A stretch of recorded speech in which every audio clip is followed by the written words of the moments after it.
You can start. Good afternoon, everyone, and welcome to the second session of nutrition. And this is from Oasis BSK Bangalore. Today, I'm going to cover top three nutrients that you have to eat, which when you are trying to conceive is very important. So let us see what these three nutrients are. And the first nutrient that I'm going to talk about is folic acid. The second nutrient is iron, and the third one is going to be zinc. So, let us learn what are the functions of these nutrients and how much in a day you should be eating all these. And I'm also going to give you interesting recipes. So, let's quickly move on to our first superfood or first nutrient that you should be considering. Now, the moment you're planning a pregnancy and go to a gynec or an obstetrician or a family physician, he or she is going to put you on something called a folic acid. It is also called as folate. And when we classify folic acid in vitamins, it is called vitamin B9. Okay, and what are the functions and why why should you be taking folic acid even before you have conceived or trying for a pregnancy? So let's see what are the functions of folic acid. Number one, it helps form red blood cells. As you know, when there is a fetal growth, we need so much of RBCs. So there is a multiplication of red blood cells, which happens very rapidly during this phase. And the second important function is helps produce DNA. DNA is like it's present in every cell of your body. So these are called building blocks of life. And the third function of folic acid is helps develop your unborn babies or the fetal brain, skull, and spinal cord. These three things should periodically develop in fetus so that it prevents the birth defects. It's also called neural tube defects. This is why folic acid is very important even before you start your try becoming pregnant. The doctors will put you on folic acid. So let's see how much of folic acid you need in a day. The usual dose for most women who are trying to get pregnant are, or they can continue to take this folic acid till 12th week of pregnancy is 400 mcgs or 400 micrograms. Most of the prescription medications will come in 400 micrograms, and it is taken once in a day. It's going to be one tablet that you will take. And even before you start your pregnancy, the gynacs are going to put you on this particular tablet, and it's extremely important that you take it. If at all you miss one or two doses here, it really doesn't matter, but definitely it will affect on a longer run if you are not equipped with a good folic acid or a folate storage in your body. It is going to affect the weight of the baby or the pregnancy outcome. So that's why we say please try and take folic acid supplements. So let's see what are the folic acid rich foods that are present in our own kitchens. Again, here, like I always emphasize, you don't have to go out of your way. Just look at the list of the folic acid rich foods. It is cooked legumes like kabuli chana. We all use it, on daily basis. Moong dals, the whole moongs and the split moong dals, the chana dal, the chauli beans, all these can be, very high or very rich in folic acid. So there are some recipe suggestions because chauli beans can always be made into sabjis, interesting gravies. You can always steam that with, other vegetables. It can be either dry or it can be, in the gravy form. Urad dal is also very rich in folic acid, and urad dals can be made into khichdis. It can be teamed with spinach and made very interesting, recipes. And cluster beans. So these vavarfali is what we call. So even this is very rich in folic acid. So go ahead and eat all of this, or try to include this at least twice or thrice in your weekly diets, and your folic acid eating or intake is taken care of. Garlic and spinach soup is also rich in folic acid, which you can try. So these are the recipe suggestions. So we covered the requirement, we also covered the recipes. Now I would like to move on to the second nutrient, which is iron. Now, everybody talks about iron deficiency anemia, why iron is so important, why you have to rule out anemia before you even get pregnant. Iron is important, as you all know, to make the red blood cells. And during pregnancy, because the blood volume goes up, it's even more important that you take iron in larger quantities. So you cannot say what is larger or what is small. So when we come to requirements, adult men require 17 milligrams per day, and adult women requires 21 milligrams per day. So if you see, there is a difference in an adult man's and a woman's requirement, and basically because when a woman is in her reproductive stage, or the childbearing age, the requirement goes up, and also she needs to cover her menstrual losses. That's why the requirement is placed higher than what she eats. So a woman who is on in the childbearing age and after puberty should be aiming at anything between 18 to 23 grams of milligrams of iron per day. So after we have covered, iron requirement, we will quickly go into what are the things that are rich in iron. Number one is garden crisp seeds. Now we call it as alvi seeds in local language. These are seeds, small little brown colored seeds, which can be soaked in water, and these seeds had in the morning along with the water increases your iron stores in your body. And most greens are specifically greens like drumsticks, the cauliflower greens, which we always throw saying that it's not smelling good, or it has wilted off. So these things are actually iron rich foods. And matki lentils, which can be used into our palyas, the gravies, etc., is also high in iron. Sesame seeds are also rich in iron. Now, in South India, when a girl of a pubertal age, or an young girl, when she reaches menarche, we usually give her a lot of sesame seeds in the form of laddus, chikkis. The idea is to give her iron, or feed her more iron, so that she can cope up with her menstrual losses. It is not a tradition per se, but the science or a nutrition science which is behind that tradition, to feed her sesame seeds, laddus or chikkis, so that she gets her iron stores back, which she has lost in her menstrual cycle. The Bhajra flour, sometimes is also very rich in iron. Depends on how the Bhajra flour is processed, but as such, Bhajra is high compared to other cereal flours. Mint leaves is also one of the rich sources of iron. It's just that we don't pay attention to it. And pudina, that is mint leaves, which is added, if it is frequently added to your chutneys, your rotis, or if you're making it into parathas, making it into dips and chutneys, it is very good. In fact, I have myself seen in my practice that a lot of people have benefited from the usage of mint leaves regularly. Like, if I recommend somebody to eat lot of iron rich foods and I include mint leaves every day, after she comes back to me after 3 months, I have definitely seen changes in her iron stores or HB levels. So mint leaves is one sure shot where you can depend on it when you're trying to increase your iron stores. Liver in non-vegetarian food is definitely high in iron. So those of you who are trying for a pregnancy, or trying to get pregnant, so please start eating liver in the form of soups, or whatever form you like. Please don't hesitate to eat a non-vegetarian food saying that it is heat, or causes you that. If you have such issues, you can always approach a nutritionist asking for solutions. What do you do when you have an acidity? But then do not refrain from eating non-vegetarian food. So I have covered what are the top iron-rich foods. Now there are three things which I would like to say before I go into the third nutrient.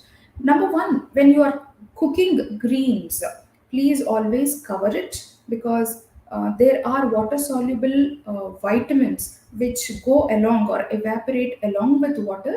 So always cover and cook all your greens. That is number one. And when you're trying to eat iron, it is always important to look at vitamin C content. So whenever you have made an iron rich recipe, just go on and add a little dash of lemon juice or lime juice. Now, alternatively, the third tip would be to whatever iron-rich recipe you have made, try to put some sprouts into it. That also increases your vitamin C absorption. So, vitamin C intake, and eventually it will increase the absorption of iron in your body. So, iron intake and vitamin C intake, they both go hand to hand. So let's go to our third, superstar nutrient. The third one would be zinc. And why is zinc important? What are the functions? Let us understand. It supports fetal growth and development. So there itself you can understand it's very important. And immune function for both mother and the baby. DNA synthesis, of course, we mentioned this in our previous nutrients. Wound healing is also very important. And second to iron, this is the most abundant mineral in our body. So after iron, which is present in every cell, every red blood cell which carries oxygen, zinc is the next abundant mineral in our body. So you can imagine how critical it is for our nutrition. And it is also very important for the skin health. So, if somebody is complaining of a lot of acne or skin problems, the first thing the doctor would do is put her on a zinc supplement so that he or she benefits out of the zinc supplementation. Let us see how much an individual would require on a daily basis. The recommended daily intake is just 11 milligrams and it is actually lesser in women. Pregnant and breastfeeding women, of course, need a little more, and they should be consuming 12 milligrams per day. Now, this is also called supplementation because most of us cannot eat the quantity to get that 11 milligrams of zinc.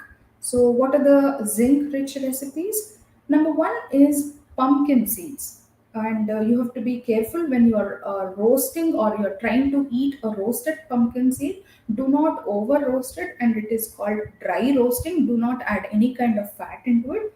Just heat up a tawa or a pan, and on a medium or a low flame, you can just roast the pumpkin seed for 3 to 5 minutes only. After that, the pumpkin seeds are ready to be consumed.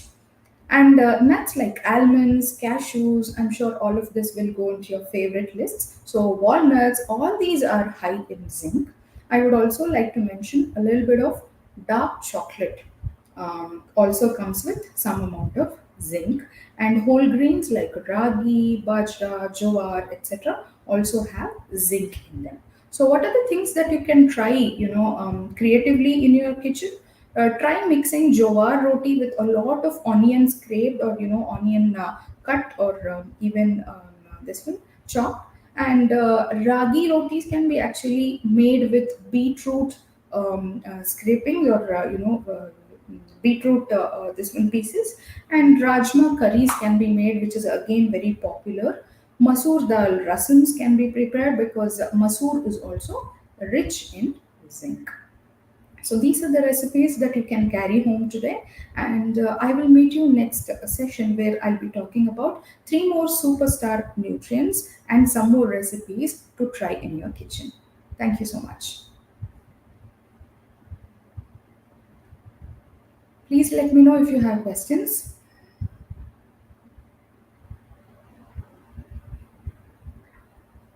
One tablet in the morning, Ultra Q 100 two times a day. I'm using folic acid one tablet in the morning and Ultra Q 100 two times a day and Justinova one packet. Do I get all the required minerals? Yes, definitely. Um, yeah, it's a good supplementation to do. All I would like to suggest that depend more on food sources than popping a pill. But yeah, this combination works best. So you can continue doing this.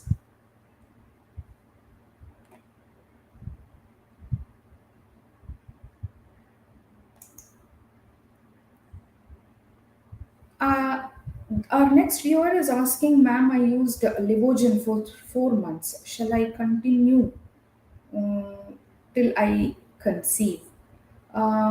It would be more clear if you can tell me why you were using Livogen. And yeah, I mean, if a doctor has prescribed that, then yes, it can be continued. But after 4 to 4.5 months, I think you should get back to whoever has prescribed that for you and check if you need to continue it, because long-term supplementation, long-term liver support, all this is not required in most times. Our next question is: can we mix all wheat, bajra, ragi powders together for making rotis? Yeah, it's a good suggestion. It's a good thing to do. Yes, you can always make a flour ready. You can actually use it as a go-to. Even these multigrain flours can be used in dosas. And it can be used for parathas. So it's one instant mix which goes into several items. So yes, it's a good idea. You can also add some soya flour to it just to give you that protein kaposh.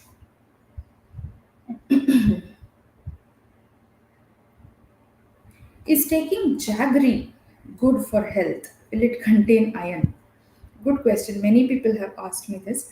Jaggery per se is not a rich source of iron. uh, and it is very similar to sugar when it is consumed, and the body treats it as sugar or glucose or fructose. So jaggery, when is processed in a particular manner, the conventional jaggery making involved a lot of iron pans in which the jaggery used to pick up some amount of iron and give it to you eventually when you consumed it. But all jaggeries are not made in the same way. These days, there are industries which make it, devoid of the stainless steel is used, the sterilized steel is used. So chances are, probabilities are, if you are eating jaggery from various sources, you don't know whether they are rich in jaggery, and jaggery cannot be classified as a iron rich food.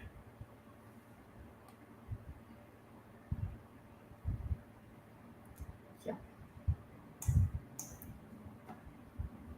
So, if the questions are done, I think we have come to the end of the session. Thanks for your patience hearing, and let us know if you would like to know more about pregnancy diets and things which you would like to know more when it comes to nutrition. Thank you. Which form of sweets we can use for PCOD patients? Um, The nutrition intervention when it comes to PCOD management is actually refraining from all kinds of refined sugars. So, if you want to eat a sweet, then I would recommend, this might sound very boring, but you know, too much of highs and lows in your blood sugar is what we are trying to avoid in PCOD. So, when we suggest a diet for a PCOD patient, we generally give her a low glycemic index food, and sweets don't come under low glycemic index foods. So you might try something like roasted walnuts, probably a little bit of dried coconut and jaggery with that, or you could try the classic cashew and raisins, apple along with the peel. So these are the things which you need to use when you are trying to uh, tackle a craving for sweet. There is no need for you to consume, sucrose, glucose, or fructose. These things are present in your food. Now, the problem is when you get a craving for it, which usually tends to happen when you have a PCOD or a mood swing, or even when you are undergoing a PMS. So it's very common, and it is a common coping mechanism in our body. When you're stressed, when you're depressed, or when you don't have energy, you tend to crave for a piece of sweet, which is natural. But then there is no requirement, or no RDI, the required dietary intake, which is recommended for fructose, glucose, and sucrose, because they are all present in our naturally present in the foods which we eat daily. Foods to improve equality. Yeah, there are some of it. It need not give you. It may not give you instant results, but yeah. things with high lycopene content, for example, pomegranate seeds, the moong dals, and boiled eggs, and these things should be consumed. If you're looking at improving egg quality, now it doesn't mean it will do magic and it will improve your egg quality, but if you are somebody who is looking at switching over to a better diet, these are the things to include. Well, peanut butter, almond butter, cashew butter, good for PCOD patients. Yeah, and there are several videos for these, peanut butter, almond butter to make at home.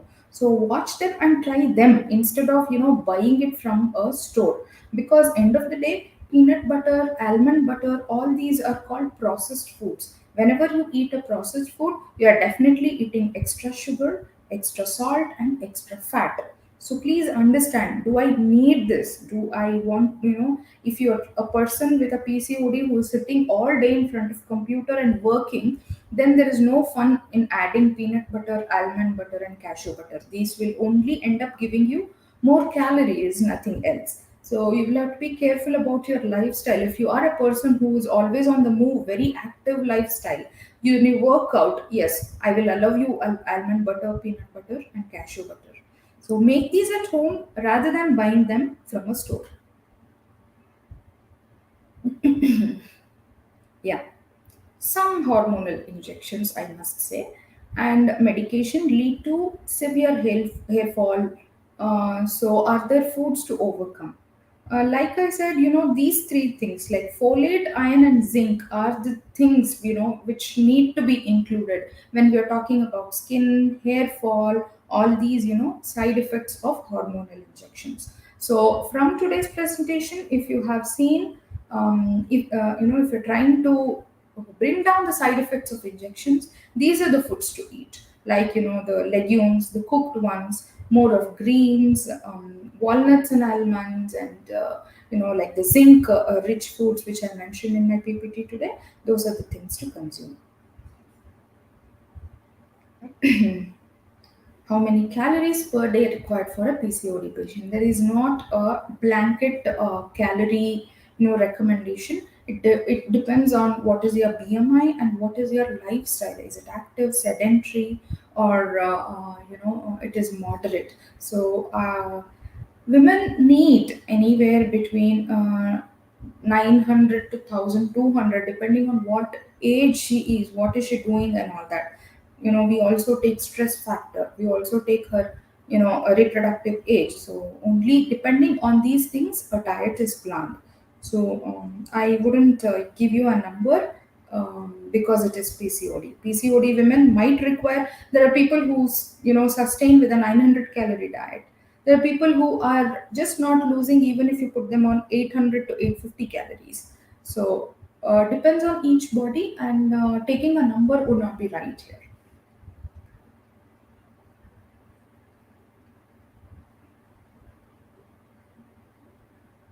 I think we covered this question. What kind of sugar needs to be consumed? So you don't need to consume. They're all naturally present in the food, and if you're eating many natural foods, then you're not naturally gaining all these sugars from your diet.